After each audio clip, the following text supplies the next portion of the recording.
National Osteoporosis Awareness Month, a new survey is dispelling myths about dairy. For centuries, we've been told milk does a body good. But with recent health trends, people are staying away from dairy products and relying on things like almond or soy milk. But are those choices any healthier?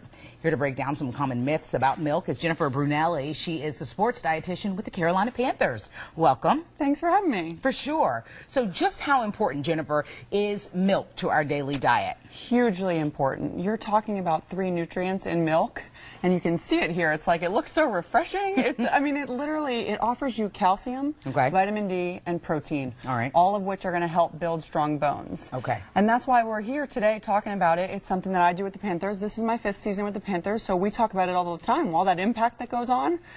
So it's important from a performance standpoint, but as a mom of 2, that's another thing. With Mother's Day this weekend, I wanted to talk a little bit about how it's going to impact young kids. Okay, so how does milk protect our body? Dairy. Yeah, so it's that calcium, vitamin D, and protein. So if I had to do a comparison, here's the crazy part. Again, I always want this to be real practical for people.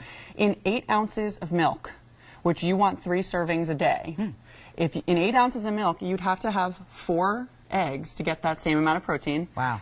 38 cups of kale. That's a lot of kale. It's not our favorite thing, right? That's a lot of kale. Okay. And that's not even close to 38 cups. Right. And let's not even talk about the cost differential, right? Okay. So 15 sardines sounds appetizing. No, it's just not as appealing, right? So 3 cups is going to get you what you need if you're 9 or older. Okay. What are some of the myths when it comes to that the survey mentioned?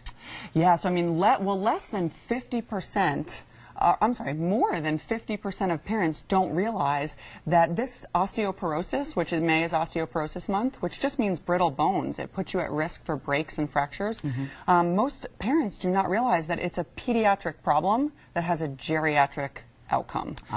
So starts while you're young, but you don't see the effects of it till you're older. Absolutely. So how does this compare to almond, soy, or coconut milk? Great question.